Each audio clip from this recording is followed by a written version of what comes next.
હાલ જે છે શિયાળાની ઋતુની જે શરૂઆત થઈ ચૂકી છે તેને અનુલક્ષીને રાજકોટ મહાનગરપાલિકાની આરોગ્ય શાખાની ફૂડ વિભાગની ટીમ દ્વારા જે છે ગત સપ્તાહે પણ જે છે ચીક્કી છે, લાડવા છે, કચેરી છે કે અડદિયા છે તેના નમૂનાઓ લેવાની જે છે કાર્યવાહી હાથ ધરવામાં આવેલી હતી અને આ જે ડ્રાઈવ છે આ અઠવાડિયે પણ જે છે કન્ટિન્યુ રાખવામાં આવેલી છે એટલે રાજકોટ શહેરની અંદર પારેવડી ચોક વિસ્તારની અંદર જે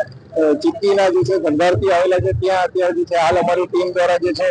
ડ્રાઈવ અંતર્ગત જે છે ચેકિંગ હાથ ધરવામાં આવી રહ્યું છે. જે છે હાલ જે છે ગત સપ્તાહની અંદર પણ જે છે 15 થી 20 નમૂનાઓ લેવામાં આવ્યા હતા અને આ વખતે પણ અત્યારે પણ જે છે નમૂનાઓ લેવાની કાર્યવાહી હાથ ધરવામાં આવશે. હાલ જે છે ચીક્કીની અંદર જે છે